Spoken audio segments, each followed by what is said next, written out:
강의 노트요. 66페이지 나와 있죠? 물권법 총론이라고 나와 있죠? 자, 그리고 여러분이 강의 노트 이것은 여러분들이 아마 나중에 이제 강의를 하게 되면서 여러분 지금 우리가 오후에 강의하는 게 있잖아요. 오후에 강의하는 것은 이 강의 노트를 중심으로 하고 그다음에 여기 문제하고 하고요. 그다음에 이 문제는 나중에 문제집이 나오잖아요. 문제집이 나오면 따로 여러분 지금 우리가 이제 강의 노트를 하면서 강의 노트만 했다고 해서 이게 이해가 되는 게 아니거든요. 문제를 같이 풀어야지. 모든 것은 항상 얘기하지만 이론을 100번 해도 이론하고 나서 문제를 풀지 않으면 사실 아무 필요가 없는 거거든요. 그래서 이제 오후에 강의를 하면서 강의 노트하고 문제하고 같이 하고요. 이 문제만 또 간략하게 다시 한번 풀까 생각 중이에요. 그래서 문제를 자꾸 여러분 풀어가지고 이론이죠. 이론하고 문제하고 이게 접목이 돼가지고 문제를 자유자재로 볼 수 있어야 되거든요.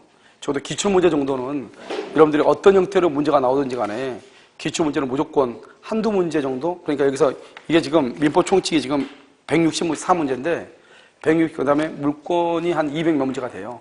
채권도 한 150문제 되고요. 그 다음에 특별법이 100문제 정도 돼요. 그런데 그 정도 문제를 여러분들이 봤을 때 이 164문제를 혼자서 다시 문제를 풀어봤을 때요. 적어도 한두 문제 정도 틀릴 정도로 문제를 봐야 돼요. 알겠죠? 그 정도 문제를 보게 되면 여러분들이 어떤 형태의 문제가 쉽게 나오든 어렵게 나오든 모든 문제는 다 해결할 수 있거든요. 그 다음에 어느 한 곳의 문제가 이 문제를 보고 내가 완벽하게 소화가 되잖아요. 그러면 다른 어떤 문제를 보더라도 문제 풀이하는 요령은 똑같아요. 알겠죠? 그러니까 전혀 다른 문제가 또 나오잖아요. 그래도 문제 풀이하는 요령은요 똑같기 때문에요. 여러분들이 쉽게 고민하지 않아도 돼요. 그런데 이제 작년에 이제 우리가 여기서 강의를 했을 때는 이걸 계속 그때 강의할 때마다 프린트를 했거든요. 복사를 했거든요. 그러니까 뭐가 문제 학생들이 이걸 모아가지고 책으로 이렇게 돼 있어야지 책을 볼 때 볼 수 있는데요. 계속 복사물로 주니까 그게 조금 문제가 됐던 게 아닌가 이런 생각이 들어요. 그래서 이 지금 기출문제로 거의 다 됐거든요. 다 정리가 돼 있으니까요. 이것을 이제 정답만 뒤에 체크해가지고 출판사에 보내면 책으로 나올 거예요. 그래서 책으로 나오면 나중에 여러분 7월달에 또 문제집이 또 나오거든요. 그것은 이제 본래 이제 문제집이고요. 이것을 여러분들이 그 전까지는 몇 수십 번씩 봐가지고 완전히 자기 것으로 만드는 것이 중요하다 이렇게 생각이 들어요. 이것만 여러분들이 자기의 몫으로 되게 되면 문제가 전체가 한 300페이지는 안 되고요. 270페이지 정도 될 거예요. 알겠죠? 4개가 더 붙어야 되잖아요. 그래서 그 정도 문제만 되면 여러분들이 시험 합격한 데는 전혀 지장이 없어요. 알겠죠? 그래서 문제 수가 워낙 많기 때문에요. 그다음에 또 여러분들이 나왔던 기출문제고 또 문제가요. 비틀면 뭐 얼마나 비틀겠어요. 비틀어봤자 판례 몇 개거든요. 그래서 더 이상 뭐 문제를 비틀거나 그럴 수도 없어요. 그래서 여기 나오는 만약에 대리의 문제가 한 30문제 되는데 이 중에서 2문제 정도를 줄여서 만든다 이렇게 생각하시면 돼요. 무슨 말인지 아시겠죠? 그래서 문제를 풀이하는 게 가장 낫고요. 다른 학원에서 문제는 7월달에 풀려. 근데 7월달은 여러분 보면 알겠지만 너무 늦어요. 늦어도 너무 늦는 것이 알겠죠? 그래서 지금부터 문제를 풀어보시고 조금 힘들 수는 있다고 생각이 들어요. 처음 이론 바로 하고 문제 풀면. 그런데 그것이 힘들어도 나중에 여러분들 또 한 번 들어보면요. 훨씬 그게 편할 거예요. 자요. 그래서 66쪽이요. 물권법 총론이라고 되어 있나요? 그렇게 되어 있죠? 그럼 여러분 보면 거기 물권이라고 이렇게 나와 있죠? 물권 쭉 한번 보도록 그렇게 하겠습니다. 먼저요. 우리가 얘기 한번 봐봐요. 민법 총칙, 민법 있죠? 민법 총칙은요. 민법 총칙은 어떻게 되어 있냐? 그것은요. 법률 행위가 처음부터 끝까지요. 법률 행위. 여기에서 몇 문제가 나온다? 10문제가 나오죠? 그래서 10문제요. 그래서 이 법률 행위는 의사표시를 필수 불가결의 요소로 하잖아요. 의사표시요. 그래서 민법 총칙 우리 방금 했었죠. 조건기한이 민법 총칙의 맨 끝이잖아요. 그 조건기한도 법률행위의 효력이라고 나오잖아요. 거기서 보면 의사표시죠. 내가 얘기는 안 했지만 판례가 뭐라고 했냐? 조건의 의사는 있지만 조건이 표시가 되지 않으면 조건이 아니다 이렇게 얘기했거든요. 그러니까 이 조건이라고 하는 것도 의사표시가 있어야 된다 이런 말이잖아요. 그러니까 민법 총칙은 처음부터 끝까지 법률행위고 의사표시로 이루어져 있는 것이에요. 무슨 말인지 아시겠죠? 그런데 이 물권법이라고 하는 것은 뭐냐면 올해 전부터 물권이라고 하는 것을 배우죠. 물권이라고 하는 것은 이 물권법이라고 하는 것은 이 민법 총칙처럼 이렇게 한 가지로 해석할 수 있는 도구가 없어요. 그러니까 물권법을 공부를 할 때요. 뭐 이것을 어떻게 해석을 해야지 하나의 논리로 처음부터 끝까지 쭉 가야지 그 해석이 편한 거잖아요. 그러니까 이럴 때는 이렇게 해석하고 저럴 때는 저렇게 해석하고 그러면 공부할 때 얼마나 힘들겠어요. 하나의 해석의 도구로 쭉 해석을 해야지 생각을 할 때 이것은 이렇게 해석하면 되겠네, 이게 돼야 되잖아요. 그렇게 하려면 어떻게 해야 되냐, 이 물권이라는 것은 나머지 이 채권이라고 하는 것과 구별을 해가지고 이해를 하시면 돼요. 그래서 지금 1시간 동안에 물권이라는 것이 무엇이고 채권이라는 것이 무엇인가를 1시간 동안에 걸쳐서 설명을 해요. 알겠죠? 그러면 이 두 가지를 가지고 설명을 하면 이 두 가지를 가지고 처음부터 끝까지 물권법을 설명을 해요. 그래서 여러분들이 만약에 물권법을 해석을 하다가 이해가 안 되면 뭘로 보시면 되냐? 물권의 의의하고 채권의 의의를 가서 접목을 시켜서 이해하시면 돼요. 그 다음에 물권법은 뭐냐면 그것은 여러분들이 그 토요일날 배우는 부동산 공시법 있죠? 공시법이 바로 물권법이에요. 그래서 물권법을 공부를 해야지 공시법이 이해가 돼요. 그러니까 여러분들 만약에 지금 공시법, 지금 등기법 들어갔나요? 등기법이 들어갔어도 조금요 이해가 안 될 수 있어. 왜냐하면 그것은 물권법이 이해가 안 돼요. 공부가 안 돼 있으면 부동산 등기법을 공부할 수가 없는 것이에요. 그러니까 물권법이 이해가 되면은 그냥 등기법은 그냥 공부할 수가 있어요. 그래서 학생들 보면 등기법이 자꾸 어렵다고 하는 학생들이 있어요. 그런 학생들은 민법에 있어가지고 점수가 잘 안 나오기 때문에, 그 말은 물권법이 이해가 덜 됐다 이 말이죠. 물권법이 이해가 덜 되다 보니까 당연히 등기법이 어려운 것이에요. 그러니까 우리가 합격을 해도 민법은 어떻게 하자면 50점에 합격을 하고요. 계로는 75점을 맞아가지고 합격을 했단 말이죠. 합격을 했다 그래도 이 물권법의 점수가 워낙 안 나온 상태에서 2차를 공부하게 되면 공시법이 너무나 어렵게 되죠. 무슨 말인지 이해되시죠? 그러니까 여러분들이 일단 이 물권법은 우리가 1차를 합격하기를 위해서도 필요하지만 공시법을 공부하기 위해서도 필요해요. 그래서 공시법에서 12문제가 나오잖아요. 12문제. 그 12문제를 맞추려면 지금부터 말하는 공시법, 물권법을 공부를 철저하게 해야 돼요. 그러면 같이 연관이 되는 것이니까. 아시겠죠? 그 다음에 물권법만 공부가 완벽하게 돼 있으면요, 설령 공시법을 배우지 않았다, 공부를 하지 않아도 적어도 7문제 이상은 맞출 수가 있어요. 이해됐죠, 지금요? 지금부터 이제 물권법을 보면, 먼저 여러분요, 채권법은 먼저 설명을 하죠. 채권이라는 것은 뭐냐? 특정인이, 특정인에게 특정한 행위, 이것을 우리는 뭐라냐? 이것을 급부라고 얘기해요. 특정한 행위를 청구할 수 있는 권리예요. 청구할 수 있는 권리다, 이런 말이죠. 권리, 이렇게. 이것을 청구권이다, 이렇게 얘기하고요. 이것을 뭐냐? 특정인이고 특정한 행위, 이것을 3요소다, 이렇게 얘기해요. 그래서 채권에는 3가지의 요소가 필요해요. 여러분요, 이 채권법은 어디 가면 채권법 뒤에요. 뒤에 여러분 어디를 보시냐면 페이지 182페이지를 한번 봐보세요. 182페이지 봤어요? 그래서 이것은요, 지금 이게 이제 채권법에 관한 것이에요. 알겠죠? 182, 거기 지금 보면 그 박스 지금 되어 있죠? 지금 뭐죠? 그림 2가지가 지금 설명되어 있죠? 지금부터 이걸 설명을 해요. 자, 봐봐요. 채권행위는 특정인의 특정한 행위를 청구해요. 자, 지금부터 설명을 해요. 여기 보란 말이죠. 자, 보면 먼저 갑이라고 하는 사람이 의뢰한 사람한테요, 돈 1억을 빌려줘요. 1억. 그래서 1월 1일부터 10월 1일까지 이렇게, 이자 100만 원 이렇게. 그런데 을은 돈이 한 푼도 없는 사람이에요. 근데 을의 와이프 있죠. 을의 와이프는 100억이 있어요. 100억이요. 을의 아들이 있죠. 아들도 100억이 있는 거예요. 이게 하나의 가족이에요. 가족. 그런데요, 이 을은 갑은 을한테 돈을 빌렸는데 을은 한 푼도 없는 거예요. 을의 와이프하고 을의 자식은요, 200억이라는 돈이 있는 거예요. 갑이 을한테 돈을 갚으라고 하겠죠? 을이 돈이 없죠? 그럼요, 갑은요, 같은 가족이니까 병이나 정한테 돈을 갚으라고 할 수 있는가? 이 말이에요. 할 수 있다, 없다? 할 수 없다, 이 말이죠. 없다. 이걸 뭐라냐? 특정인이란 말이에요. 이게. 그러니까 누구한테? 갑이라고 하는 채권자가 을이라고 하는 채무자한테 돈을 갚으라고 하는 거예요. 특정인이 특정인한테. 그래서 여러분 보면 남편이 사업을 하죠. 그러면 모든 돈을 다 누구한테 맡기죠? 아내한테 맡기죠. 그 다음에 자기는요, 부도 맞고 망하죠. 그래도 돈은 누구한테 남아있어요? 와이프한테 남아있죠? 그러니까 그 가족은 잘 살죠. 그러니까 보면 어떤 놈은요, 부도 나가지고 망해가지고 직원들은요, 돈 한 푼도 못 받았다 하는데 그 가족들은 해외여행 다니잖아요. 왜 그래요? 다 자기 와이프로만 돼 있기 때문에 그런 거잖아요. 그러니까 우리가 돈을 갚으라고 할 때 누구한테 돈을 갚으라 하냐? 그 집 남편한테 돈을 갚으라고 해야 되거든요. 그런데 다른 사람한테 돈을 갚으라고 할 수 있다, 없다? 없다 이 말이죠. 이걸 채권이라고 그래. 그러니까 채권은 뭐냐면 갑이 을에게 청구할 수 있지. 갑이 병이나 정한테는 돈을 갚으라고 할 수 없다. 이것을 우리는 뭐라냐? 그것을 상대권이라고 얘기하는 거예요. 상대적이다. 즉 채권은 갑은 을에게는 변제를 청구할 수 있지만 병이나 정한테는 청구할 수 없다. 이것을 상대권이다. 그러면 채권의 양식은 뭐냐? 특정한 사람한테만 청구할 수 있다. 특정한 사람, 그것을 우리는 뭐란다? 대인권이다. 이렇게 대인권이라고 해서 이 말이죠. 특정한 사람한테만 주장할 수 있다. 대인권이다. 이런 말이죠.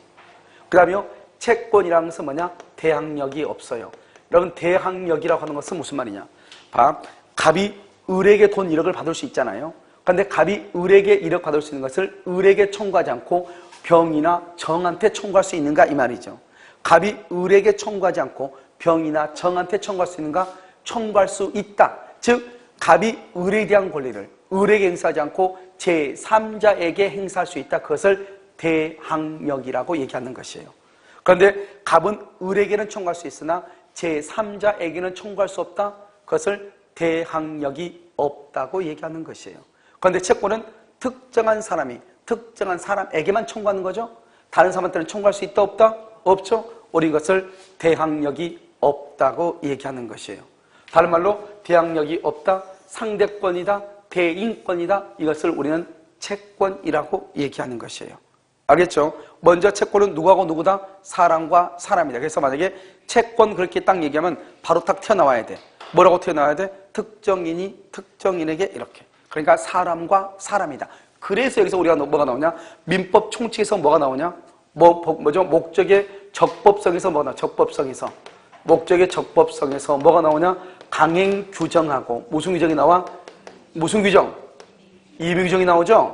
그래서 임의 규정이라는 것은 뭐라고 했죠? 법 규정이 있으면 그 규정과 다른 합의를 할 수 있다, 없다? 있다. 다르게 합의할 수 있다.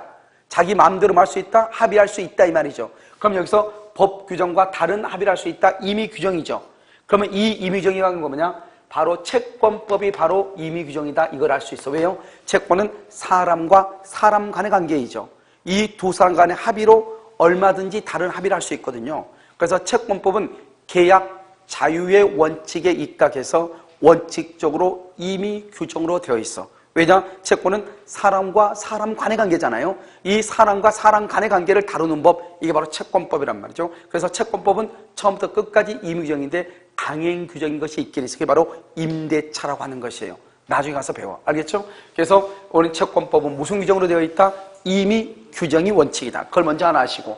그 다음에 이제 또 채권 양식은 뭐냐면 갑이 이렇게 을한테요 1억을 빌려주고 이자 100만 원에 1월 1일부터 10월 1일까지 이렇게 돼 있죠. 그럼 여기서 10월 1일을 뭐라고 한다? 변제기라고 얘기하죠. 변제기, 돈 갚을 날짜다 이 말이죠. 변제기죠. 그럼 봐. 지금 현재가 5월 1일이다. 그럼 어떻게 돼요? 그럼 5월 1일 갑원들한테 1억 원의 채권이 있어 없어? 1억 원의 채권이 있어 없어? 채권 1억 받을 게 있죠. 1억을 갚으라고 청구할 수 있어 없어? 청구할 수 있어 없어? 없죠. 청구는 언제 해야 돼? 오케이. 10월 1일이다. 10월 1일이면 갑원들한테 채권이 있어 없어? 채권이 있어 없어? 아니 10월 1일 날 돈 갚으라고 해야죠.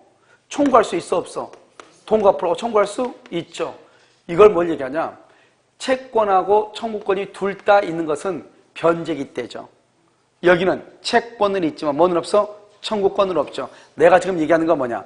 여기 한번 채권 한번 봐봐. 채권 뭐라고 되어 있죠? 특정인이 특정인에게 특정한 행위를 청구할 수 있는 권리에 대해서 청구권이라고 해놨죠. 즉 채권은 청구권 이렇게 얘기했죠. 그런데 채권하고 청구권은 똑같은 말은 아니에요.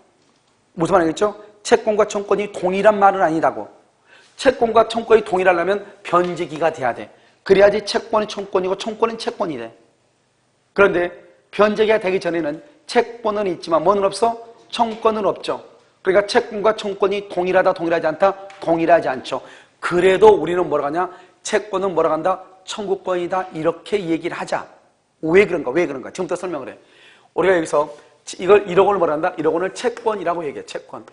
채권은 뭐냐? 채권을 우리는 이것을 권리라고 얘기를 하죠. 권리. 그러면 이 채권은 채권은 뭐냐? 먼저 돈 갚을 날짜가 되죠.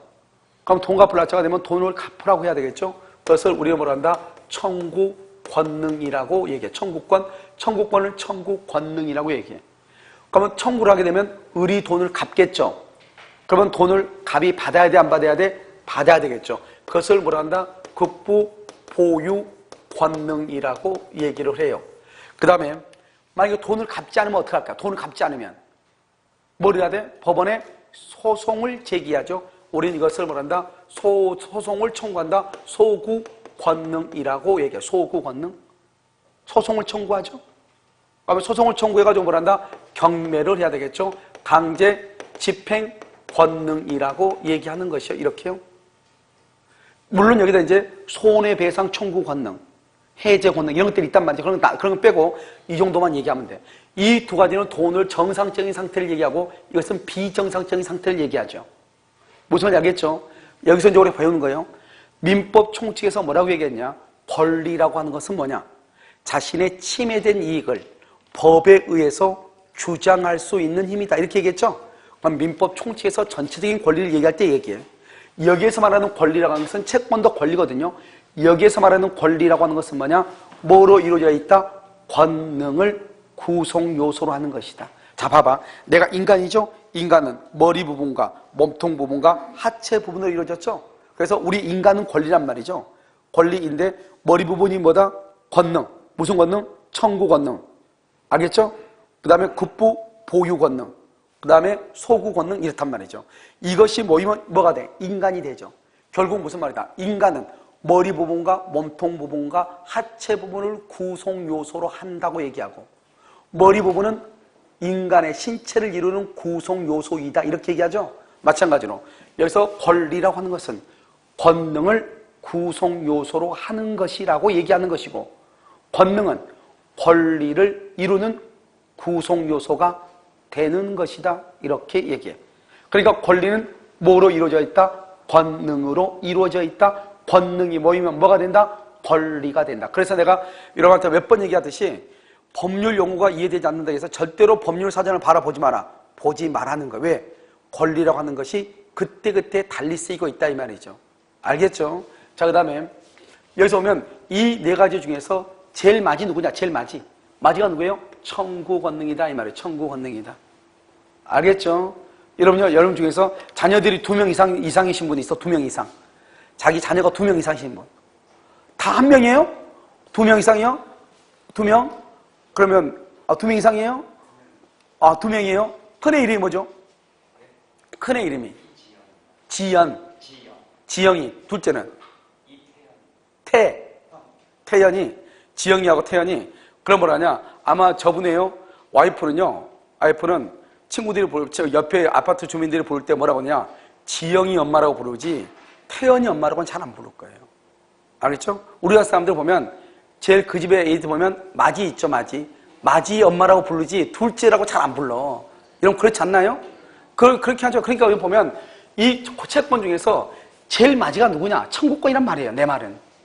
무슨 말이겠죠? 그러니까 채권에는 청구 권능이 있고 급부 보유 권능이 있고 소구 권능이 있고 강제 집행 권능이 있지만 이 중에서 가장 대표적인 게 뭐다? 청구권이다. 그래서 그냥 채권은 이런 것들로 이루어졌어. 그러니까 채권은 청구권이다 그러면 안 되지. 채권은 청구권이다 그러면 안 되지. 그럴 때가 있긴 있지만 알겠죠? 하지만 그냥 우리는 채권은 청구권이다 이렇게 보자 이 말이죠. 그래서 앞으로 이제 여러분요, 앞으로 뒤에가 무슨 청구권, 무슨 청구권 이렇게 나오죠? 그러면 그것을 뭐로 보자? 채권이다 이렇게 보면 된다 이 말이죠. 내 말 지금 이해되셨나요? 그래서 앞으로 무슨 청구권 이렇게 나오면 뭐로 본다? 채권. 그러면 채권은 뭐다? 특정인에게. 뭐라고? 특정인이. 근데 여러분요, 지금 난방이 지금 된 건가요? 난방이 되고 있는 건가요? 되고 있는 거예요? 그래. 그래서 특정인이 누구한테요? 특정인에게. 항상. 그러니까 채권은 딱 이러면 두 가지를 알아야 돼. 첫 번째, 사람과 사람이다. 자, 그 다음 두 번째는 청구권이라는 말이 나오면 뭐다? 채권이다. 이 정도는 알고 있어야 돼. 이런 무서운지 아시겠죠? 그래서 우리가 이제 여기서 또 한 가지 알아야 될 건 권리라는 것은 뭐로 이루어졌다? 권능으로 이루어져 있다. 자, 그 다음에 그럼 여러분들이 지금 이것을 이해했나 안 했나? 다시 한번 이제 테스트를 한번 해봐. 그러면 0.5초 안에 나오니까. 뭐 이해를 했겠죠. 자, 갑이 을한테요. 이렇게요. 갑이 뭐라냐면 을한테 뭐라고 하냐면 자기한테 돈 10만 원을 빌려달래. 오늘 학원 와가지고. 어제 학원 와가지고요. 10만 원 빌려달래.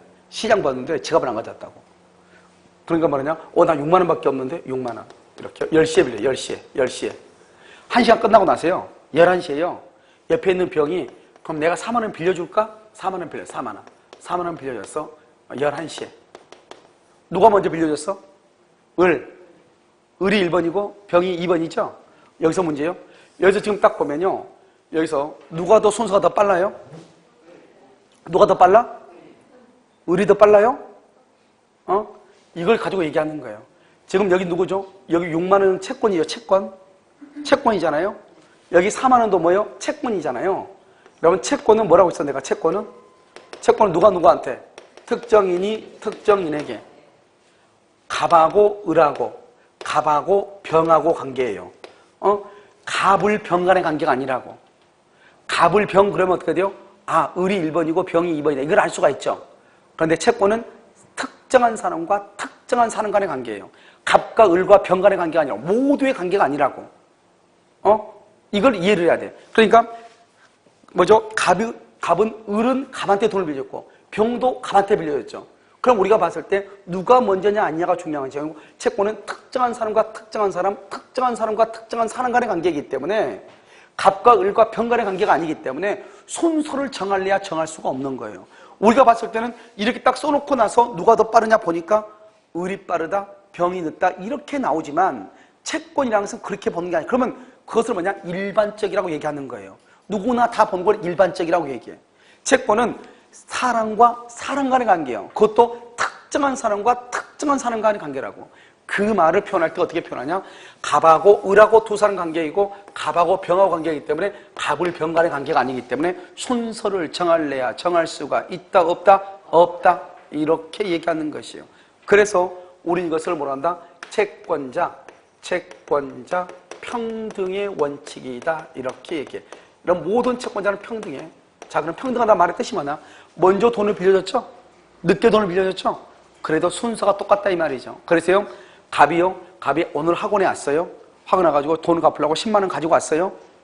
그런데요, 병을 입구에서 만난 거예요. 입구에서. 을은 이미요, 학원에 와가지고 앉아있으니까 병을 입구에서 먼저 만나서 같이 오다가요, 돈 갚으러 왔어. 병이 갑한테 뭐라고 하죠? 어제 빌려간 4만 원 갚으세요. 이렇게 얘기하죠? 그랬더니 갑이 뭐라고 그래요? 미안한데 나는 을한테 먼저 빌렸으니까 을 먼저 갚고 당신 나중에 갚을게. 그렇게 한다 안 한다? 안 하죠? 왜 그래요? 순서가 있으면 누구부터 갚아야 돼요? 을부터 갚아야 되죠. 그런데 우리는 만나면요, 먼저 병부터 돈을 갚아요. 그거 왜 그러냐? 채권이라는 것은 모든 것이 뭐란다? 평등하다 이 말이죠. 채권은. 그러니까 순서가 있어 없어? 없으니까 비록 늦게 빌려준 병이라고 할지라도 병이 우선한다 이 말 아니에요. 먼저 돈을 받을 수 있다 이 말 아니에요. 알겠죠? 그러니까 이걸 뭐라고 그래? 모든 채권자는 평등하기 때문에 평등. 그래서 이것을 뭐라 한다? 선행의 원칙이다 이렇게. 선행의 원칙이라는 것은 뭐냐면 먼저 선자, 먼저 행동으로 보이는 놈이 짱이다. 그래서 선행의 원칙. 그래서 여러분 뭐가 나오는 거예요? 그래서 여러분요, 떼인 돈 받아들입니다. 그거 나오는 거 아니에요. 왜요? 그 사람이 가지고 있는 돈은 일정 부분밖에 없는데 비록 나누는 순서가 늦다고 할지라도 먼저 가서 소리치고 먼저 가서 인상 쓰고 먼저 가서 떼 쓰고 해가지고 먼저 받으면 되는 거 아니에요. 그걸 해준 사람이 누구예요? 떼인 돈 받아들입니다. 깍두기 아니에요. 무슨 말 알겠죠? 그래서 그게 존재하는 거예요. 그런데 만약에 이런 봐봐, 순서가 있다고 해봐 채권에. 그러면 떼인 돈 받아들입니다. 그런 말이 나와 안 나와? 나올래야 나올 수가 없죠. 왜? 순서대로 돈을 받아가야 되니까.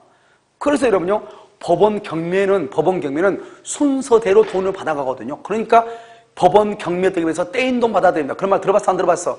그런 것은 없는 거예요.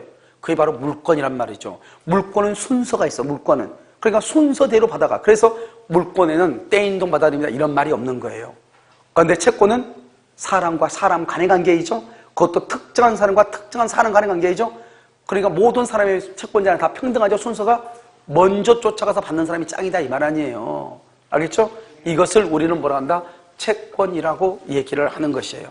알겠죠? 그러니까 채권이라는 것이 여러분들이요, 기본적으로 채권이란 말이 이런 말이구나 하는 것을 기본적으로 알고 있어야 지금부터 되는 것이고, 자, 지금부터 봐. 채권법의 채권에서 가장 대표적인 게 뭐냐? 임대차යි, 임대차. 지금부터 월세를 얘기한단 말이죠. 자, 이렇게요. 1층과 2층과 3층이 있어요. 이렇게 가배 건물이에요.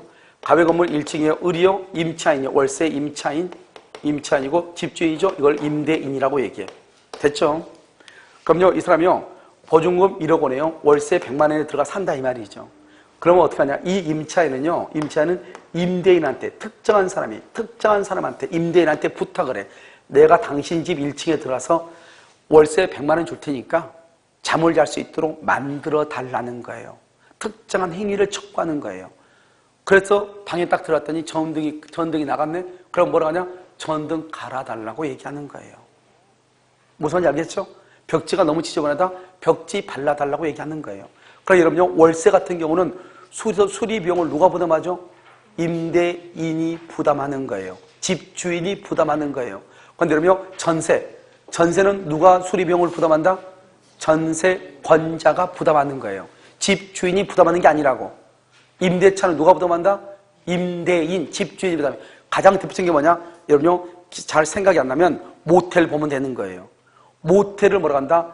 일시 사용을 위한 임대차라고 그래. 모텔을 일시 사용을 위한 임대차라고 그래. 그것도 임대차는 채권이잖아요. 그러니까 우리가 모텔 들어가서 잠을 자죠. 그럼 모텔 딱 들어가면 어떻게 해요? 이미 모텔에는 다 모든 것이 다 침구 같은 거 다 정리가 돼 있어, 안 돼 있어? 안 돼 있어? 되어 있잖아요. 딱 들어가면. 그거 왜 그래요? 그것은 모텔에 사용하는 것도 임대차와 똑같은 거거든요. 임차인이 돈 5만 원 줄 테니까 청소 다 해놓고 해놔라 이 말 아니에요. 그럼 임대인 청소 쫙 해놓잖아요. 이러면 내가 모텔 들어갈 때 내가 청소하고 잠자는 사람 봤어요? 안 봤죠? 그거 왜 그래요? 그것은 채권이기 때문에 그런 것이에요. 내가 임차인이 내가 돈 하루 자는 거 5만 원 줄 테니까 임대인 너가 청소 다 해놓으라 이 말 아니에요.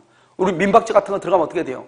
다 청소 다 돼 있어, 안 돼 있어? 되어 있죠? 민박집 같은 것도 가면 우리 여행 같은 거 가가지고 민박집 들어가면 침구 다 돼 있어, 안 돼 있어? 되어 있죠. 뭐 깨끗하진 않지만. 그게 왜 그래요? 다 임대차하고 똑같은 것이에요, 그게요. 그러니까 사람이 사람한테 요구하는 거예요. 너가 그렇게 해놓으면 내가 들어가겠다 이 말이죠. 그걸 우린 채권이라고 하는 거예요. 그런데 전세권은 똑같이 잠을 자는 거지만 전세권은 채권이 아니고 물권이거든. 그러니까 전세권은 전혀 달라요. 지금부터 물권을 설명한다 이 말이죠. 알겠죠? 그러니까 여러분 뭐를 알아야 돼? 채권이다 이렇게. 채권은 뭐다? 첫 번째 누가? 특정인이 특정인에게 딱 말해. 우리가 채권 그럼 뭐다? 특정인이 특정인에게. 채권은 대항력이 있다 없다? 없다. 그러니까 제3자한테는 주장할 수 있다 없다? 없다. 청구권이라고 되어 있다. 우리 이것을 뭐라고 한다? 채권이다 이 말이죠. 무슨 말인지 알겠죠? 다시 이제 어디로 오냐? 물권법으로 다시 와. 강의 노트 어디냐? 66페이지를 봐라 이런 말이죠. 자, 물권법 봤어요? 자, 그럼 봐 여기. 자, 물권이라는 것은 뭐다? 물권은 여러분 뭐가 물권이죠? 물권은 누가 사람 뭐죠? 물권은요 사람이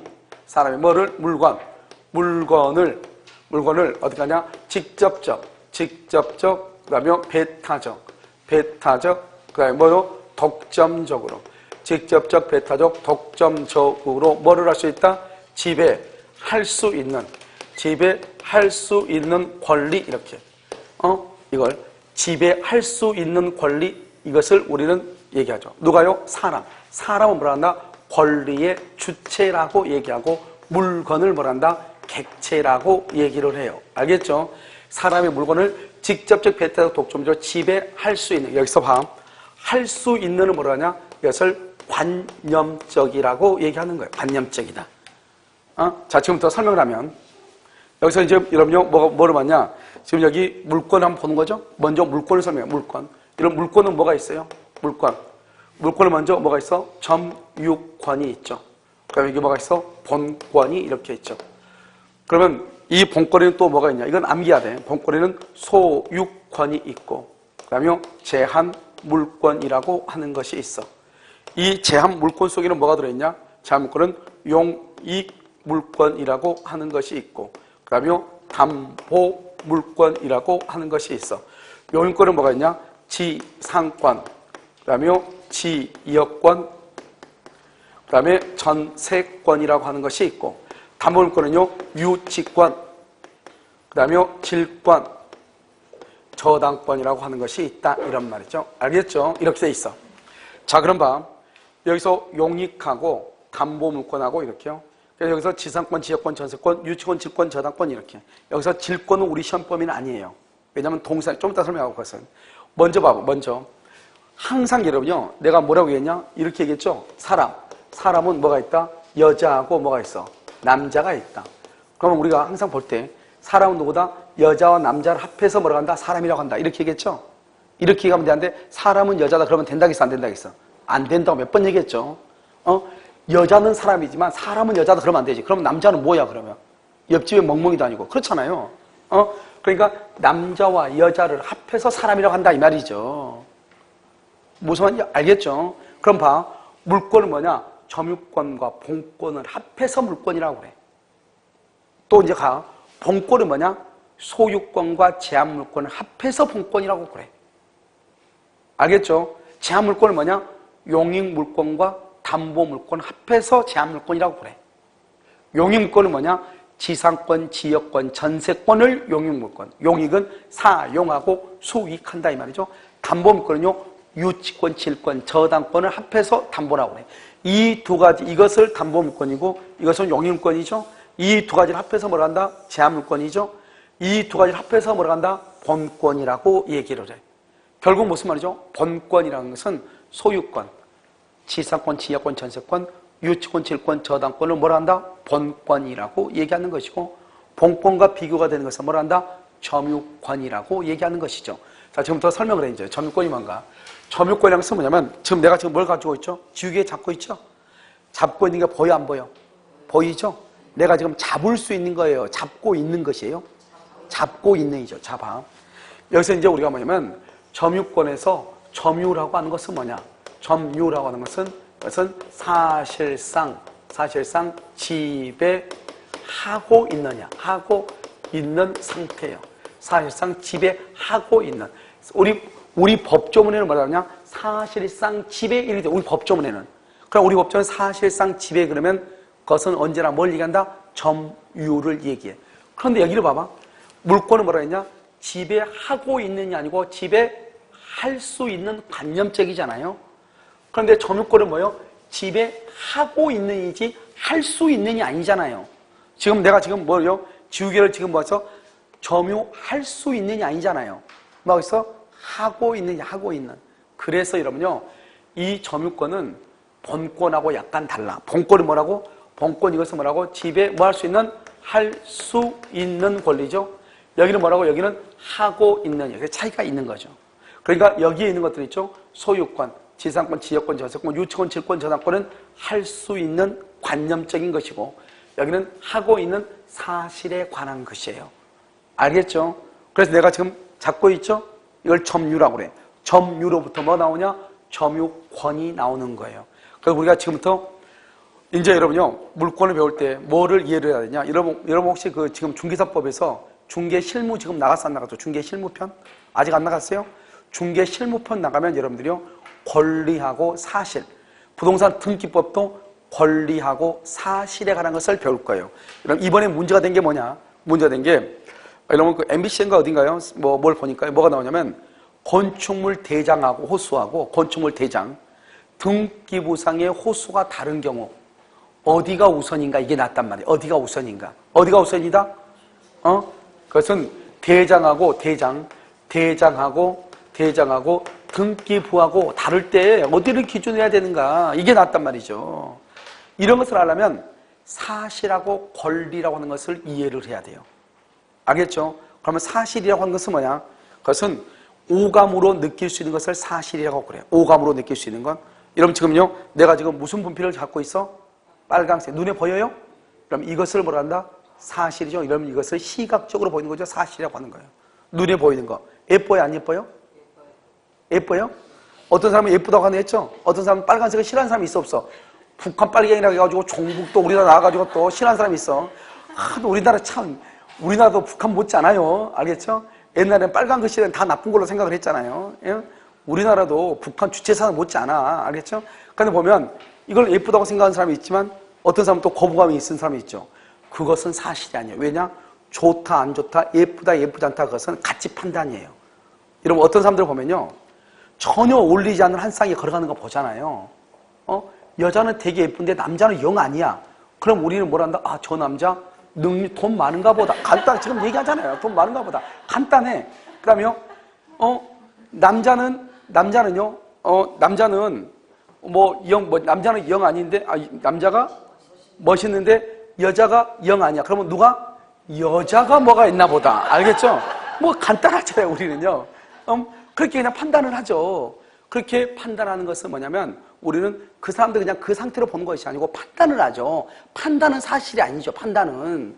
이 남자가 번지하게 생겨가지고 별의별 여자를 다 만나봤더니 그 여자가 다 그 여자더라. 그래가지고 모든 여자 똑같더라. 나는 그냥 착한 여자가 좋다 해가지고 제일 못생긴 여자를 선택할 수도 있는데, 그렇게 생각하지 않고 우리는 여자가 빼기 좋은가 배경이 좋은가 이렇게 생각한단 말이죠. 그것은 가치 판단이지 그것은 사실이 아니에요. 사실은 뭐냐? 잘생긴 남자와 못생긴 여자가 걸어가네? 그게 사실이에요. 무슨 말인지 알겠죠? 그러니까 이것을 시각적으로 보는 것이 사실이에요. 내 강소리 들리나요? 청각이죠. 그 다음에 냄새 맡는 거 후각이죠. 맛보는 건 미각이죠. 지금 강의실 온도가 더워요 추워요? 촉각이죠. 그러니까 어떤 사람은 춥다고 느끼죠. 어떤 사람은 덥다고 느끼죠. 어떤 사람은 옷을 벗고 있는데 어떤 사람은 옷을 입죠. 그러면 옷 입는 사람들한테 잘못됐다, 옷 벗는 사람한테 잘못됐다 그러면 안 되죠. 다 사실이기 때문에 그것은 뭐라고 얘기할 수가 없는 것이에요. 내가 더우니까 벗고 내가 추우니까 입고 있는데 그걸 갖다가 이렇게 저렇게 얘기하면 안 되는 거잖아요. 그래서 이제 나중에 좀 있으면 좀 더 이제 추워지면 겨울에요, 난방을 더 틀어야 되는가 꺼야 되는가, 여름이 되면 냉방을 더 해야 되는가 말아야 되는가 말이 많은 이유가 사람마다 사실이 다 다르기 때문에 그래요. 그럼 우리는 어떻게 해요? 그것이 사실적인 측면이다? 그러면 그 사람의 그런 사실을 인정해주면 간단하잖아요. 근데 이걸 인정을 못하는 사람들이 있어. 그러니까 뭐가 일어나요? 말이 거칠어지고 싸움이 되는 것이죠. 그럼 사실의 문제지. 그건 내가 판단해야 될 문제가 아니잖아요. 그 사람 춥다잖아요. 그럼 추우면 그 사람 추운 걸 그러면 어떡하라고. 그게 사실인데 그 사람 촉각이잖아요. 그걸 우린 사실이라고 얘기하는 거예요. 그러니까 봐봐. 만약에 호수가 201호냐 301호냐 하는 것은 뭐로 째려봐야 돼? 눈으로 째려봐야 되는 거잖아요. 그걸 뭐라 한다? 시각이죠.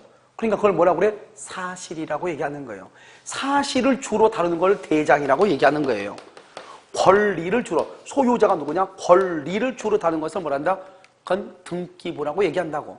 그러니까 만약에 등기부하고 대장하고 호수가 잘못됐다 이 말이죠. 그러면 누가 우선한다? 대장이 우선하는 거예요. 대장에는 소유자가 갑으로 되어 있네. 등기부는 소유자가 을로 되어 있네. 권리죠. 권리. 소유권은 권리죠.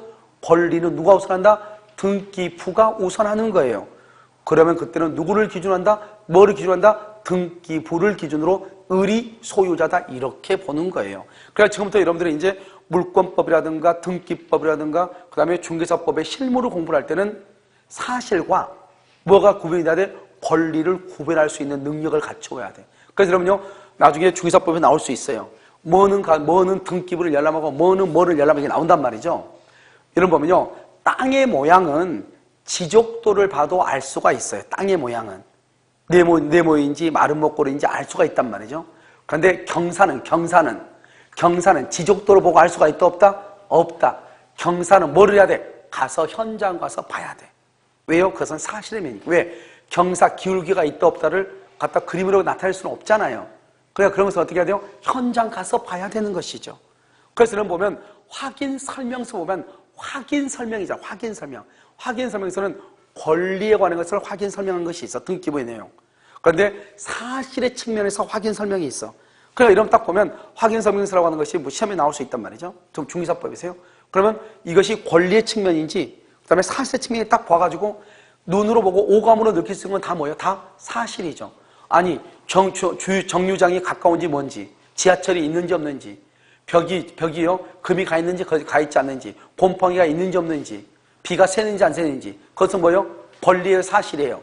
사실이죠. 뭐로 봐야 돼? 눈으로 봐야 되냐? 악취가 나는지 안 나는지, 코를 벌렁거리 봐야 되는 거잖아요. 무슨 말인지 알겠죠? 소음이 있는지 없는지, 귀를 쫑긋 해봐야 되는 거잖아요.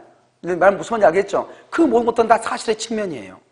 무슨 말인지 알겠죠? 그러니까 이것이 사실인지 권리인지를 먼저 구분이 돼야 돼요. 그럼 우리가 권리는 그럼 뭐냐? 그럼 권리는 여러분들 간단히 생각하면 물권에 관한 것이다 이렇게 보시면 돼. 지금 물권, 점유권, 소유권, 지사권, 지역권, 전세권, 유치권, 칠권, 저당권 이런 것들을 다 뭐라고 한다? 권리의 측면이다 이렇게 이해하시면 돼. 무슨 말인지 알겠죠? 이런 것들은 다 어디에 기재되어 있다?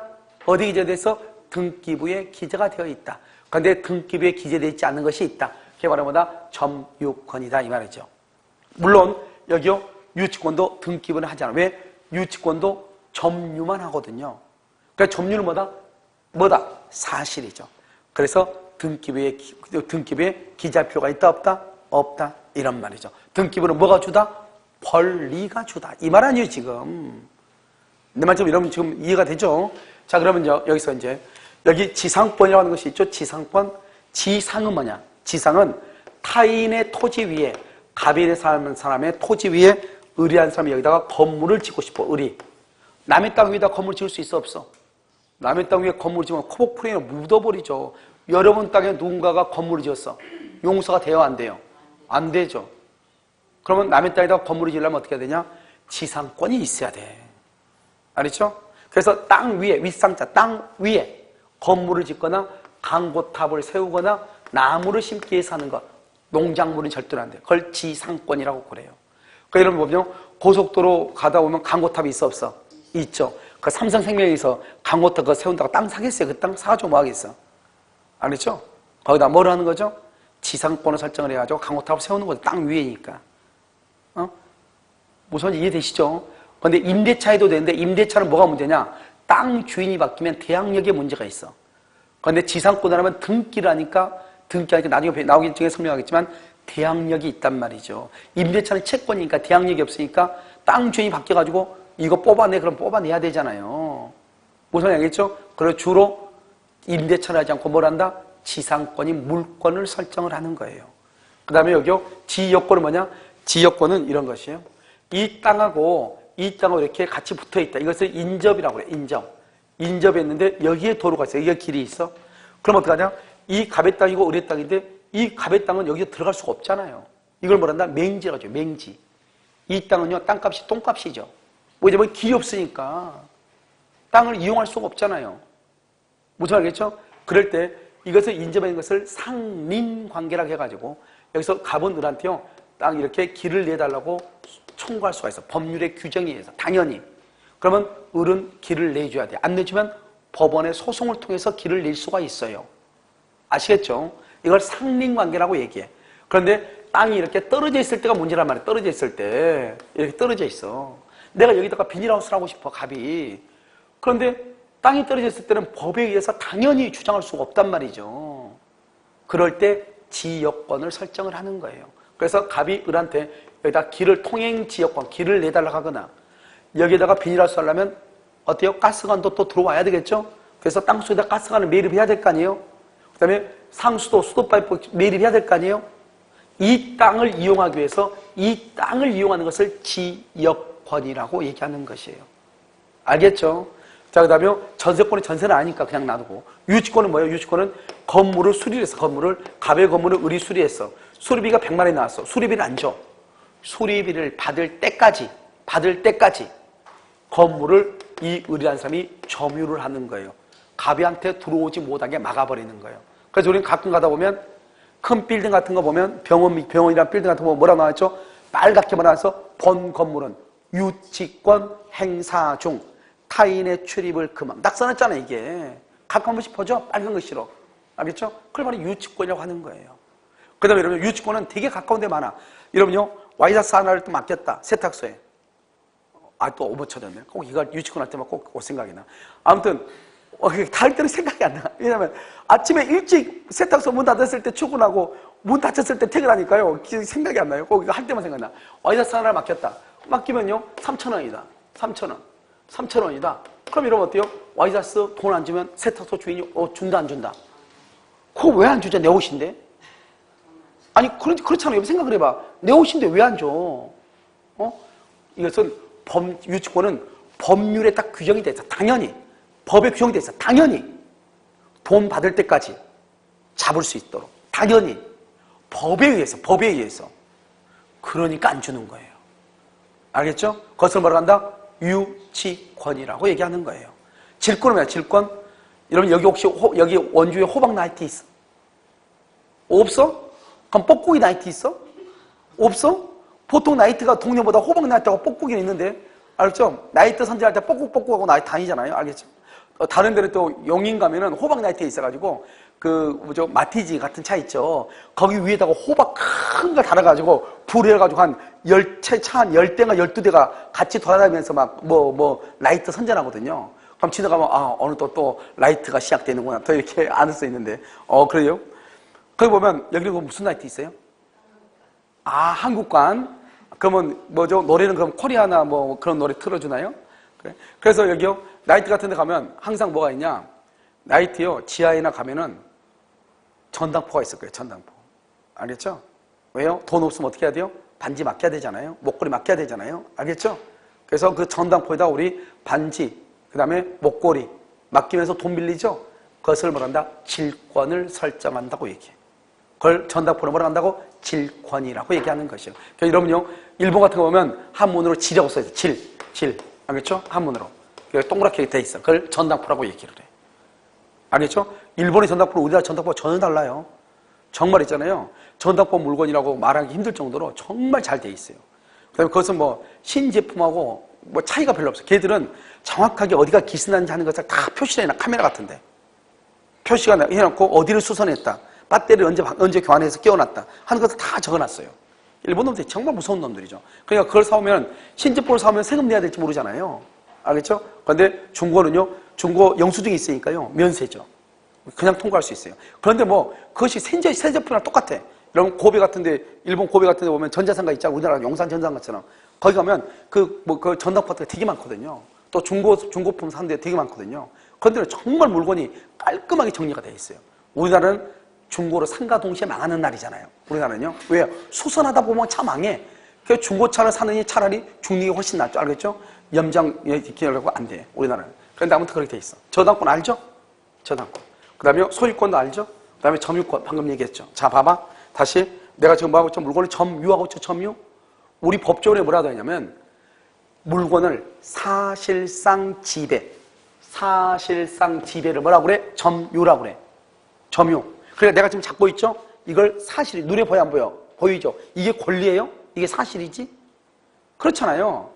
그런데 여러분요, 나중에 점유권에 가서 설명하겠지만, 사실을 침해받았다 해가지고 소송을 제기할 수가 없어요.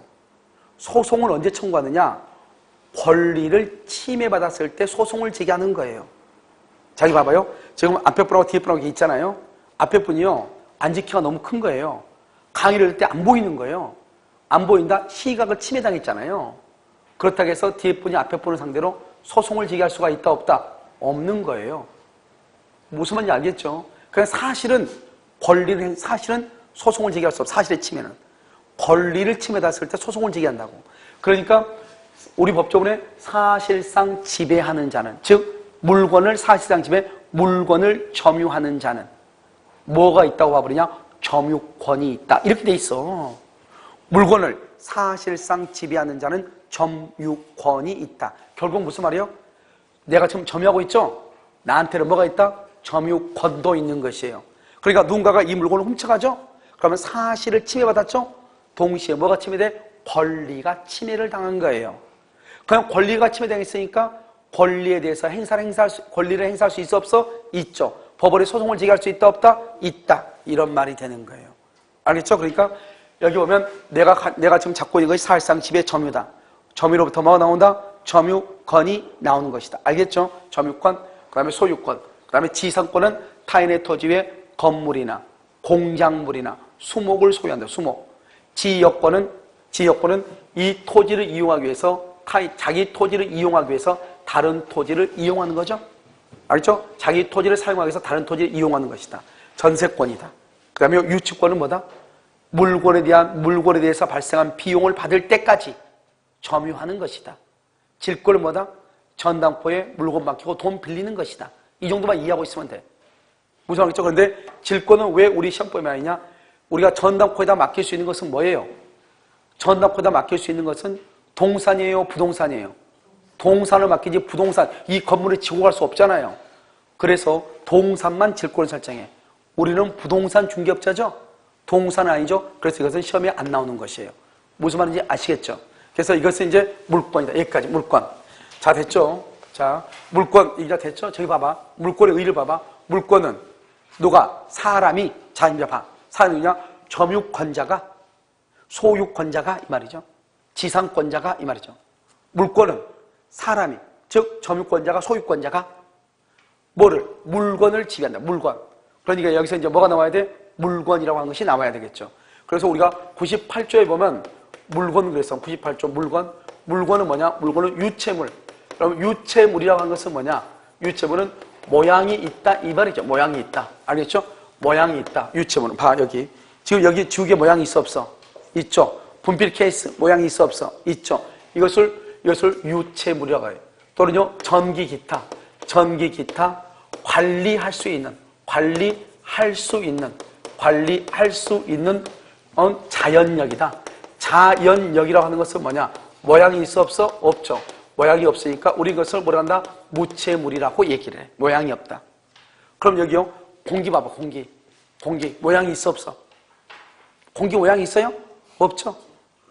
그런데 공기는 그래서 원칙적으로 자연력은 물건이 아니에요.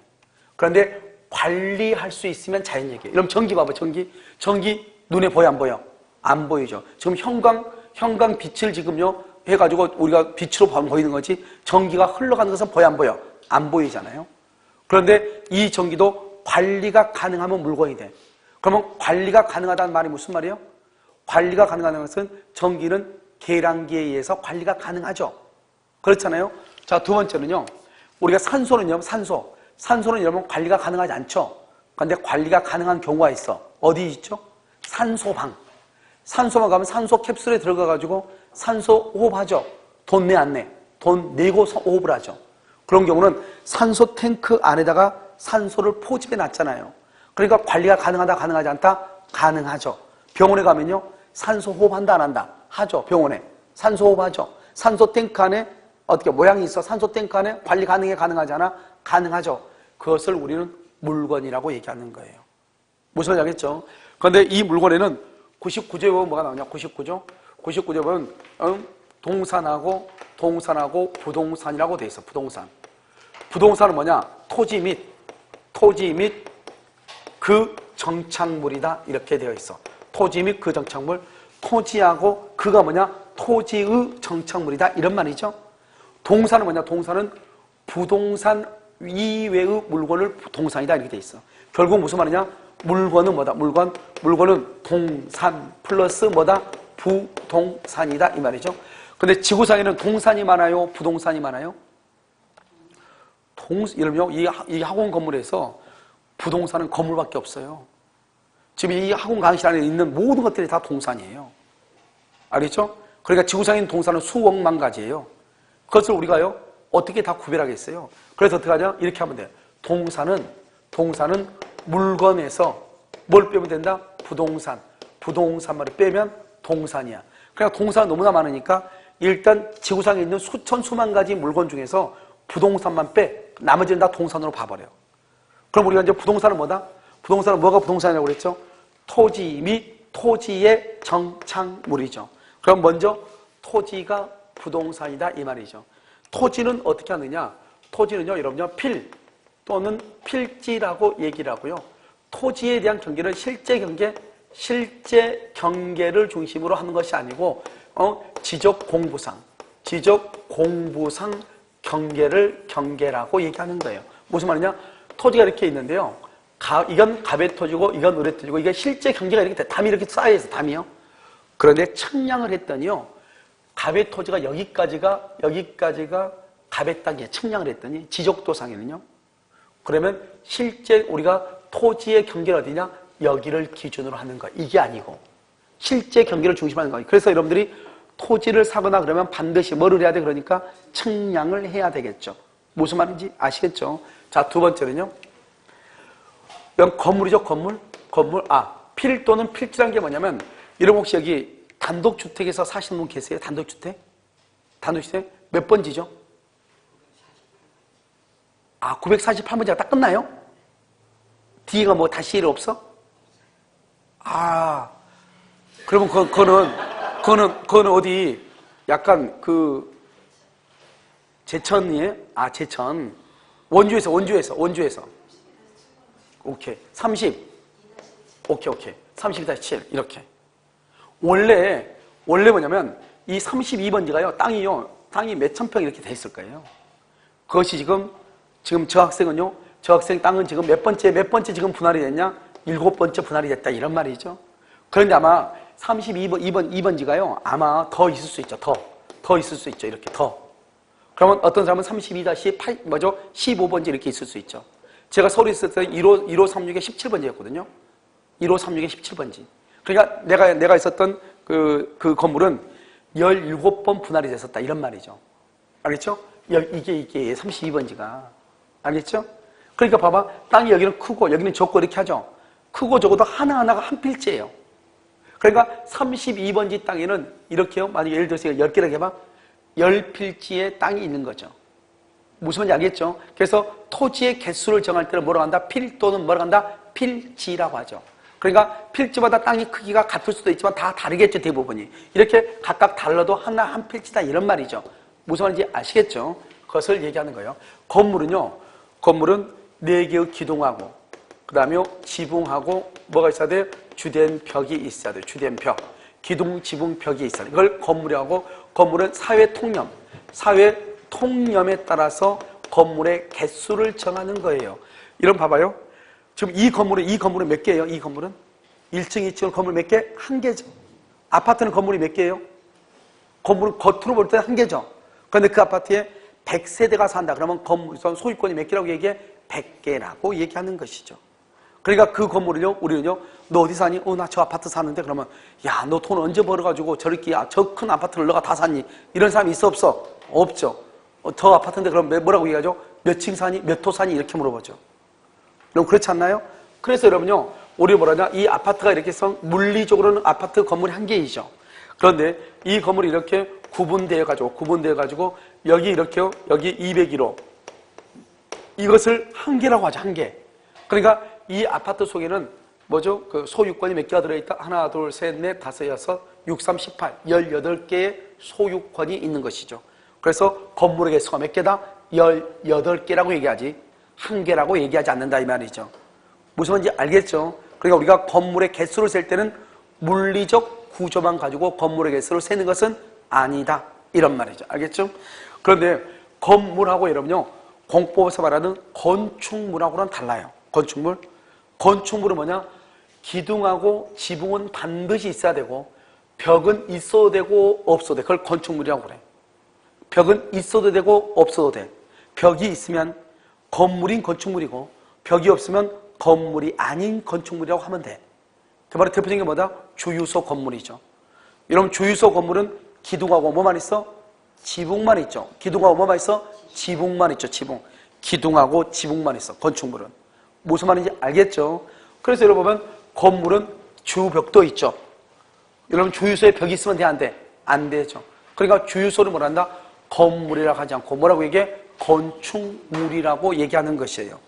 그 다음에 임목이라고 하는 것이 있어. 임목하고 명인 방법에 의해서 되는 거. 명인 방법. 그래서 명인이라고 하는 것은 뭐냐면 명백하게 인식할 수 있는 방법. 임목은 뭐냐? 임목 봐봐. 나무가 심어져 있는 상태로 이 말이죠. 한번 볼까요? 이렇게 산이 이렇게 가비란 섬에 산이 있어요. 여기 보면 나무들이 이렇게 쭉 이렇게 있을 거 아니에요. 그러면 이 나무가 한 그루라고 하지 말고 100그루라고 해봐. 100그루, 200그루, 300그루, 400그루. 이것을 우리 400그루를 뭐라냐? 이것을 수목의 집단이라고 얘기해. 이 수목의 집단에 대해서 을이 별도로 등기를 해. 보존 등기. 임목 보존 등기라는 말이죠. 그래서 임목원부라고 하는 것이 있어. 임목 등록원부에다 등록을 하고 그 다음에 임목 등록원부를 가지고 와서 임목 보존 등기를 해. 그러면 이 땅하고 나머지 나무는 갑의 것이고 여기 있는 400그루만 별도로 을의 소유가 돼. 이것을 독립한 부동산. 여러분요, 나무는 땅에 심어져 있죠. 움직여 안 움직여? 안 움직이죠. 그래서 부동산이라고 하는 거예요. 알겠죠? 400그루만. 나머지는 다 누구 것이고 갑의 것이죠. 그러니까 이 400그루는 갑하고 관계없이 을이 자기 멋대로 사고 팔고 할 수가 있는 것이에요. 그것을 말한다? 임목이다. 만약에 나무를 벌목을 했다. 벌채를 했다. 그러면 나무는 움직여 안 움직여? 아니, 벌채하면 움직이죠. 나무 베면 옮길 수 있어 없어? 있죠. 그럼 그때는 동산이 돼. 나무가 심어져 있는 상태로 움직여 안 움직여? 안 움직여. 그것을 부동산이라고 얘기하는 거예요. 알겠죠? 그 다음에 명인 방법은 뭐냐? 명인, 명백하게 인식할 수 있는 방법이다 이 말이죠. 이것은 뭐냐면 이런 보면 이렇게 이건 잡목들이 이렇게 있는데요. 나무가 이렇게 큰 나무가 이렇게요. 한 두 그루 정도 소나무가 심어져 있죠. 산에 가서 보면요. 여기 어떻게 되죠? 페인트 칠해진 거 있죠? 이렇게요. 이렇게. 그러니까 여기다 나무 명찰을 달아, 목차라고 하는데 나무 명찰을 달아놓죠. 산은 가bec 것인데 이 나무는 병한테 팔았다, 두 그루. 그래서 병이 벌목할 예정이다, 이렇게. 그러니까 딱 보면 나무, 이 나무 두 그루는 커가지고 누가 목재로 쓰려고 팔았나 보다, 이렇게. 그 나무 누가 배갈 모양이다, 이렇게. 명백하게 말할 수 있다, 인식할 수 있죠. 그것을 명인이라고 그래요. 이런 혹시 농작물 보면 밭대기 한단 말 들어봤어요? 밭대기. 그럼 이런 보면 여기 강원도 고랭지 배추 있죠? 이런 경우는 어떻게 해요? 배추 이렇게 심어 놓으면은 이 사람들이 배추 아무렇게나 심어놔봐. 안 팔리면 이거 어떡할 거예요? 대부분이 뭐냐면 가락동 농산물 시장의 경매 상인들하고 다 협약을 해서 심는단 말이죠. 그래서 이 앞에다가 뭐라 한다? 입간판 세워놨지, 입간판. 입간판 이렇게 세워. 밭 주인은 갑이고 배추가 누구 것이다? 가락동 농산물 시장 경매 17호 것이다, 이렇게. 알겠죠? 그러면 어때요? 배추가 지금 땅에 심어져 있죠. 그러니까 움직여 안 움직여? 안 움직이죠. 그러니까 부동산이죠. 그러니까 땅은 갑의 것이고 배추만 을의 것인 거예요. 무슨 말이죠? 그걸 뭐란다? 명인 방법이라고 얘기하는 것이에요. 다른 말로 하면 또 뭐가 있다? 여기 가수원에 있죠. 가수원에 사과나무. 사과나무에 뭐가 있다? 사과가 열려 있죠. 사과나무하고 땅하고는 누구 거죠? 갑의 거죠. 사과만 뭐죠? 그 음료 회사에서 사고 싶어. 혜택 음료에서, 롯데 칠성 음료에서 사고 싶어. 사과만. 그러면 여기다 뭐라 한다? 입구, 가수원 입구에다가 여기다 입간판 세워놓는 거죠. 여기 가수원 토지하고 과목, 나무는 갑의 것이고, 그 다음에 여기 미분리 과실, 이걸 미분리 과실이라고 그래. 따지 않는 과실. 미분리 과실은 롯데 칠성 소유음을 밝혀드립니다, 이렇게. 그러면 어때요? 나무에 달리 사과는 움직여 안 움직여?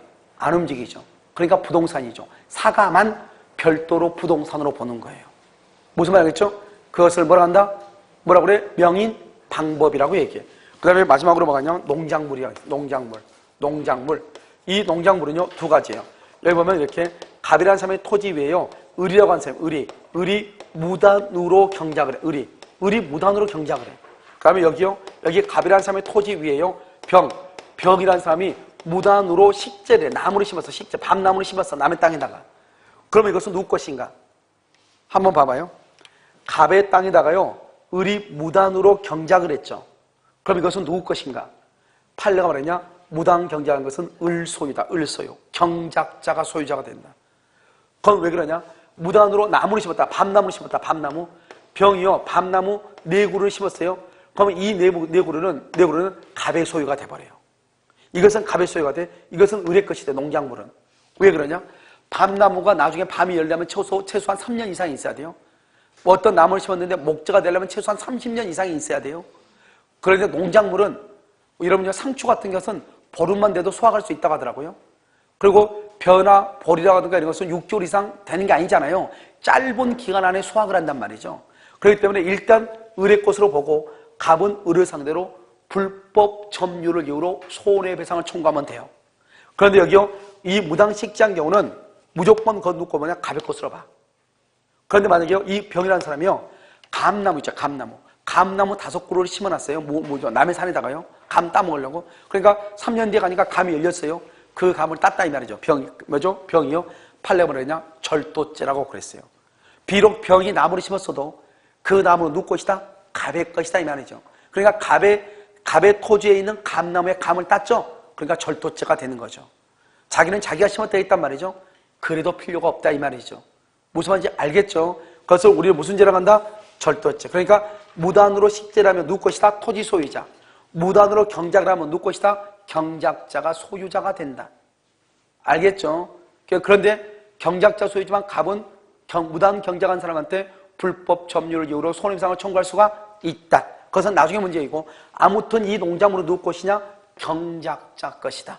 자, 다시요. 부동산은 모두 5가지가 있다. 알겠죠? 첫 번째 뭐다? 토지. 두 번째 건물. 세 번째 임목. 네 번째 명인방법. 5번째 농작물. 이건 암기해야 돼요. 자요. 부동산은 뭐다? 토지, 건물, 임목, 명인방법, 농작물. 토지, 건물, 임목, 명인방법, 농작물. 이 5가지를 뭐라 한다? 부동산. 그러니까 이 5가지 빼면 나머지를 다 뭐라고 얘기한다? 동산이다 이 말이죠. 그럼 우리가 부동산은 모두 몇 가지라고? 5가지. 뭐라고? 토지, 건물, 임목, 명인방법, 농작물. 이것 빼고 나머지를 뭐라고 한다고? 동산. 그런데 우리가 부동산 그러면 뭐라고 하냐? 부동산. 그럼 여러분 뭐라고 얘기하냐? 토지, 건물 이렇게 얘기하면 돼. 왜냐하면 앞으로 이제 보통 우리가 민법에서 아무 말 없이 그냥 부동산 그러면 토지, 건물이에요. 토지, 건물, 임목, 명인방법, 농작물까지 다 얘기하는 경우는 그것은 그렇게 흔하지 않고 다 얘기할 때도 있어. 그런데 좁은 의미로 할 때는 뭐하고다? 토지하고 건물이다. 무슨 말인지 알겠죠? 토지하고 건물은 뭐라고 한다? 그것을 부동산이다 이렇게. 넓게 이야기를 다 얘기하면 뭐다? 토지, 건물, 임목, 명인방법, 농작물 이렇게. 알겠죠? 그럼 봐 이제. 여기를 보는 거예요. 물권은 뭐냐? 물권은 누가? 점유 사람이죠. 점유권자가 뭐에 대해서 물건이죠. 점유권은요 물건이에요. 물건은 뭐냐? 물건은 동산하고 뭐를 얘기해? 부동산을 얘기해. 부동산은요 좁게는 뭘 얘기해? 토지하고 뭐를 얘기해? 건물을 얘기해. 알겠죠? 자, 그 다음에 여기 소유권도 뭐냐? 소유권도 물건이에요. 물건은 뭐다? 동산, 부동산. 부동산은 뭐다? 토지, 건물. 이것을 얘기해. 지상권은 뭐다? 지상권은 뭘 얘기한다? 토지. 지역권은 토지잖아요. 지역권 땅지니까 토지만. 다른 걸 얘기하는 게 아니에요. 전세권은 뭐다? 전세권은 부동산이에요. 그럼 부동산은 뭐가 있어? 부동산은 토지 부동산하고 건물 부동산, 토지 전세권하고 건물 전세권. 우리 여러분 건물에 전세 사는 사람이 있어 없어? 건물에 전세 사는 사람이 있어 없어? 있죠? 그러니까 건물 전세권도 있고 토지 전세권도 있어. 그러니까 부동산이라고 하지 토지라고 그러면 안 돼요. 여기 유치권은요? 유치권은 물건이에요. 유치권은 물건. 물건 그럼 뭘 얘기해?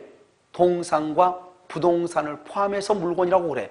그러니까 우리가 말할 때 그냥 물건 그러면 동산, 부동산을 다 포함해서 물건이라고 하고 토지 그러면 부동산 중에서 토지만 얘기하고 부동산 그러면 토지와 건물을 다 포함하는 것이고 내 말 지금 이해됐나요? 그러니까 물건 그러면 뭘 얘기해? 토지하고 동산하고 부동산을 다 포함해서 부동산 그러면 뭘 얘기해? 토지하고 건물을. 무슨 말인지 알겠죠? 토지 그러면 토지만. 알겠죠? 자, 여기요. 질권은 뭐다? 동산만. 저당권은 뭐다? 부동산. 이렇게. 말이 다 다르다고. 저당권이다 동산 그러면 안 된다고. 질권이다 부동산 그러면 안 된다고. 질권은 뭐라고 그랬죠? 전당포니까 뭐? 동산. 저당권은 뭐? 부동산. 유치권은 뭐? 물건. 알겠죠? 유치권은 물건, 동산, 부동산 다 된다고. 그 다음에 전세권은 부동산. 그 다음에 지상권, 지역권은 뭐? 토지. 그 다음에 소유권은, 여러분 소유권은 동산만 소유권이 있어? 부동산 소유권이 있어 없어? 있죠. 토지 소유권, 건물 소유권. 알겠죠? 다 있다고. 그러니까 물건이라고. 물건은 뭐를 얘기한다고? 토지하고 건물을 얘기한다고. 무슨 말인지 알겠죠? 이것을 우리는 뭐라 한다? 물권이라고 얘기하는 것이에요. 그래서 물권의 형식은 뭐냐? 물권은 누가? 점유권자가, 소유권자가, 지상권자가 이 말이죠. 뭐를? 지상권자가 그러면 뭐를? 토지를 지배할 수 있는 권리다. 지배할 수 있는 권리. 그러면 전세권은 토지와 건물을 지배한다. 그럼 봐봐. 내가 만약에 이 학원 건물을 전세를 했다고 해봐. 전세를 했다. 그러면 내가 전세권자죠. 전세권자가 학원을 지배한다 이 말. 지금부터 지배란 말을 설명을 해. 지배란 말이 뭐냐? 학원 건물이 이렇게 큰데 어떻게 이걸 지배하겠어요? 그러면 이 학원 건물을 100분의 1, 1000분의 1, 10,000분의 1로 줄여. 그러면 이만큼이 돼. 알겠죠? 줄이면. 그러면 이것을 지배한단 말이에요. 지배. 잡는다 이 말이죠. 딱 지배했죠? 지배를 딱 하니까 어때요? 다른 사람 여기에 들어올 수가 있어 없어? 없죠. 전세권자가 지배를 해버려. 그냥 이거 누가 들어올 수가 없어. 집주인도 없고 이거 못 들어오는 거야. 내가 지배하고 있으니까. 그래서 이 건물에 전등이 나갔거나 그 다음에 벽에 곰팡이가 피었다. 그러면 어떻게 하죠? 벽지를 새로 발라야 되겠죠. 전등불을 교환해야 되겠죠. 이것은 다 누가 해야 돼? 전세권자가 해야 되는 거예요. 왜? 건물을 하고 있으니까 지배하고 있으니까. 그래서 여러분요. 월세는 누가 벽지를 발라줘? 임대인이. 전세는 벽지를 누가 발라? 전세권자가 바르는 거 아니에요. 그래서 여러분요. 내가 딱 가가지고 딱 보면 알 수 있어. 아파트 딱 들어갔는데 친구가 지금 전세 사는지 월세 사는지 금방 알 수 있어요. 벽지가 다 발라져 있다. 뭐? 월세 아니에요. 왜? 벽지 지저분하면 월세 안 들어가 아무도. 벽지가 지저분하다. 이사 온 지 한 달밖에 안 됐는데 벽지가 지저분해. 그건 뭐예요? 그건 전세 아니에요. 전세. 왜? 내가 남의 집에다가 벽지 바를 이유가 있어 없어? 없죠. 2년 살다 나갈 건데 그냥 지저분하게 적당히 사는 거죠. 무슨 말인지 알겠죠? 이게 바로 물권과 채권의 차이점이라고. 월세 임대차는 채권이라고. 채권은 아까 얘기했죠. 내가 돈 줄 테니까, 내가 월세 줄 테니까 당신 그러면 집 수리해놔라 이 말 아니에요. 우리 모텔 들어갈 때 내가 돈 5만 원 줄 테니까 잠잘 수 있게 만들어놔라 이 말 아니에요. 그러니까 우리 모텔 가면 청소가 다 돼 있어 안 돼 있어? 다 돼 있죠. 똑같은 거예요. 그런데 전세는 뭐예요? 전세는 사람이 전세권자가 2층이면 2층의 물건을 직접 이렇게 지배해버려. 지배. 그러니까 어느 누가 여기 들어올 수가 있어 없어? 없어. 그러니까 모든 수리를 누가 해야 돼? 내가 해야 된다 이 말 아니에요. 이것이 바로 뭐냐? 물권과 채권의 차이점이다 이 말이죠. 채권은 사람과 사람 간의 관계이고 물권은 사람과 뭐에 관한 것이다? 물건이다. 물건. 전세권은 사람의 물건을 지배하는 것이에요. 부동산을. 그 부동산도 토지 또는 건물을. 알겠죠? 지상권은 사람이 뭐를? 토지를 지배하는 거예요. 아무리 넓어도 필요 없어. 아무리 넓은 땅에다가 할지라도 100분의 1, 1000분의 1, 만분의 1로 줄인다 이렇게 생각하면 돼. 그러면 아무리 1000평의 땅도 이만큼 줄일 수 있죠? 이 1000평의 땅을 내가 뭘 한다? 지배한다. 누가? 지상권자가. 그러니까 지상권자가 지배하니까 이 땅을 어떻게 이용할 것인가 하는 것은 오로지 누가 판단해야 된다? 지상권자가 판단하는 것이에요. 이것을 우리를 뭐란다? 물권이라고 얘기를 하는 것이에요. 무슨 말이겠죠? 그래서 물권은 여러분들요 먼저 암기해야 돼. 암기. 뭐를 암기해야 되냐? 물권은 어떻게 이루어져 있는가? 점유권과 본권으로 이루어졌다. 뭐라고? 점유권과 본권. 이건 다음 주에 할 때까지 무조건 암기가 돼야 돼. 이 표는. 물권은 뭐다? 물권은 점유권과 본권.